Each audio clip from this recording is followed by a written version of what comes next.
Assalamualaikum warahmatullahi wabarakatuh. Perkenalkan, nama saya Muhammad Nizam Setiawan. Di sini saya akan sedikit menjelaskan terkait model infrastruktur jaringan. Di sini saya memenuhi tugas mata kuliah dari jaringan komputer. Di sini ada beberapa topik pembahasan yang saya bahas. Yang pertama ada apa itu jaringan komputer, kemudian jenis-jenis jaringan, yang ketiga ada topologi jaringan, dan yang terakhir adalah pembagian jaringan. Apa itu jaringan komputer? Jaringan komputer merupakan jaringan telekomunikasi yang memungkinkan komputer untuk saling menukar data. Tujuan dari jaringan komputer adalah agar bisa mencapai tujuannya. Pada bagian dari setiap jaringan komputer bisa memberikan serta meminta layanan. Ada beberapa jaringan. Yang pertama adalah jaringan terpusat atau biasa kita sebut centralized network, dengan server dan juga user itu terpusat di satu server saja. Jadi banyak user itu terpusat di satu server. Kemudian yang kedua adalah jaringan terdistribusi atau distribusi network. Di sini ada banyak server dan juga banyak user, di mana server dan user ini saling berkaitan, tidak menggantungkan pada satu server saja. Selanjutnya adalah jenis-jenis jaringan. Jenis-jenis jaringan ada 3, yaitu jenis-jenis jaringan berdasarkan cakupan, berdasarkan akses, dan juga yang terakhir adalah berdasarkan cara pembangunan. Yang pertama adalah berdasarkan cakupan. Berdasarkan cakupan ada PAN atau Personal Area Network, kemudian ada LAN, Local Area Network, MAN, Metropolitan Area Network, dan WAN, Wide Area Network. Yang pertama adalah PAN atau Personal Area Network. Di sini kalau bisa saya ambil contoh adalah contoh dari Bluetooth, laptop Bluetooth menyambung ke handphone, atau laptop ke PC, Bluetooth ke printer, ke hub ataupun yang lainnya. Kalau LAN sendiri, LAN adalah Local Area Network, adalah jaringan komputer yang jaringannya hanya mencakup wilayah kecil seperti jaringan komputer kampus, gedung, kantor, dalam rumah, sekolah, atau yang lebih kecil seperti gambar di sebelah, jaringan LAN di sekolah. Kemudian ada MAN, Metropolitan Area Network, adalah gabungan dari beberapa LAN. Jangkauan dari MAN ini antara 10 hingga 50 km. MAN ini merupakan jaringan yang tepat untuk membangun jaringan antar kantor-kantor dalam satu kota, antara pabrik atau instansi dan kantor pusat yang berada dalam jangkauannya. Kemudian ada WAN. WAN adalah Wide Area Network, yang mana WAN adalah jaringan komputer yang mencakup area yang besar. Sebagai contoh yaitu jaringan komputer antar wilayah, kota, atau bahkan negara, atau dapat didefinisikan juga sebagai jaringan komputer yang membutuhkan router dan saluran komunikasi publik. Seperti bisa saya ambil contoh adalah jaringan MAN adalah kantor bank di Tangerang, dan jaringan WAN-nya adalah kantor bank di Jakarta terhubung dengan satelit dan kantor bank di Singapura. Seperti itu. Kemudian berdasarkan akses adalah satu, ada global network atau unlimited user, itu biasa kita sebut dengan internet, dan juga company network atau limited user adalah intranet. Berdasarkan kelebihan dan kekurangannya, dari internet sendiri, kelebihannya adalah kecepatan di dalam mengakses sejumlah informasi. Yang kedua, biaya akses dari internet lebih murah. Dan ketiga, luas jaringan jangkauannya itu dimiliki oleh internet. Yang kekurangan internet sendiri, yang pertama adalah informasi yang beredar tidak semuanya memiliki manfaat dan tidak semuanya bisa dipertanggungjawabkan. Yang kedua adalah kejahatan atau cybercrime banyak muncul dari internet. Dan yang terakhir adalah internet juga bisa membawa sejumlah virus dan juga malware. Pengertian internet sendiri adalah yakni jaringan global dengan jutaan perangkat yang telah saling terhubung. Selanjutnya, kelebihan dan kekurangan dari jaringan yang namanya intranet.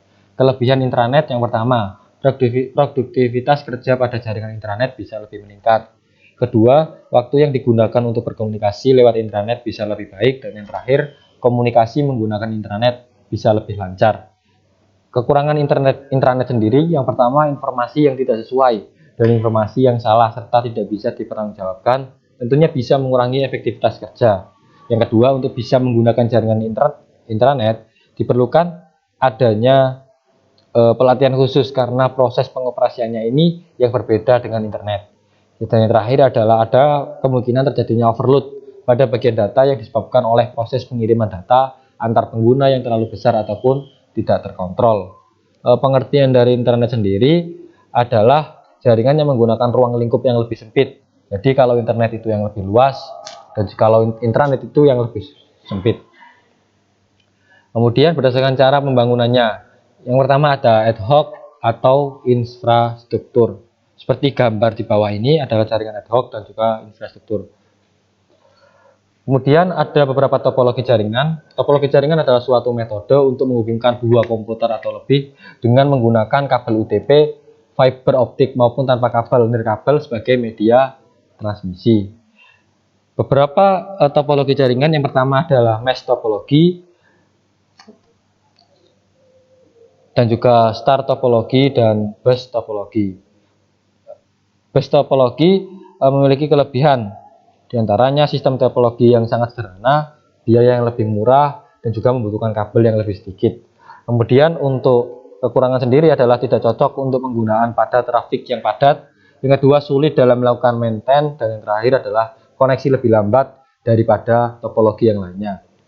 Yang kedua adalah topologi star atau star topologi. Memiliki kelebihan dan juga kekurangan. Kelebihannya adalah topologi star mudah dalam pengembangan suatu jaringan, dan yang kedua topologi star minim trouble jika ada perangkat user yang trouble. Dan juga untuk kekurangan sendiri, topologi star hanya memiliki satu tumpuan, yaitu pada bagian hub. Jika hub mengalami trouble, maka akan berpengaruh ke semua perangkat user. Biaya yang relatif mahal dan juga jumlah port yang terbatas pada hub. Selanjutnya adalah topologi mesh.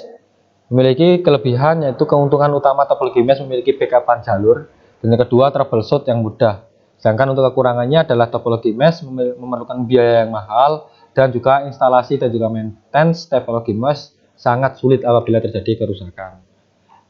Manfaat dari topologi sendiri untuk mengetahui bagaimana masing-masing komputer atau host dalam jaringan komputer dapat saling berkomunikasi satu sama lain. Dan juga ada lagi untuk jenis topologi. Yang pertama adalah topologi ring. Memiliki kelebihan dan juga kekurangan. Kelebihannya waktu lebih optimal, data mengalir dalam satu arah sehingga minim terjadi konsleting. Yang ketiga, kualitas aliran data lebih cepat, dan yang terakhir dapat melayani aliran lalu lintas data yang sangat padat.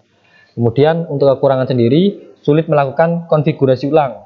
Yang kedua, menambah atau mengurangi komputer akan membuat jaringan kacau, dan yang terakhir, apabila terdapat salah satu komputer yang tidak berfungsi, maka akan memengaruhi jaringan secara keseluruhan. Kemudian ada tree topologi, memiliki kelebihan mudah untuk troubleshooting pada topologi tree dan juga mudah melakukan retopologi. Untuk kekurangan sendiri, memerlukan banyak kabel, sering terjadi konsleting dan juga lambat. Jika terjadi gangguan pada jaringan pusat, maka jaringan di bawahnya akan ikut terganggu. Kemudian untuk hybrid teknologi sendiri dapat digunakan di lingkungan yang digunakan. Kemudian jika salah satu titik mengalami gangguan, tidak akan mempengaruhi kinerja. Dan yang terakhir adalah kecepatan transfer data lebih cepat. Kemudian untuk kekurangan topologi hybrid sendiri adalah topologi memerlukan biaya yang cukup mahal, proses pengolahan yang cukup rumit, dan instalasi dan juga konfigurasi sangat rumit. Selanjutnya adalah jaringan, pembagian jaringan penggunaan kabel. Ada jaringan berkabel dan juga ada jaringan nirkabel atau wireless network. Jaringan berkabel biasa kita sebut LAN, dan juga kalau jaringan nirkabel itu adalah WLAN. Ada pembagian jaringan berdasarkan siarannya, ada unicast, multicast, dan juga broadcast. Ada di 3 gambar di bawah ini, bisa teman-teman lihat. Demikian presentasi dari saya. Jika ada yang perlu ditanyakan, silakan chat di kolom komentar. Terima kasih. Wassalamualaikum warahmatullahi wabarakatuh.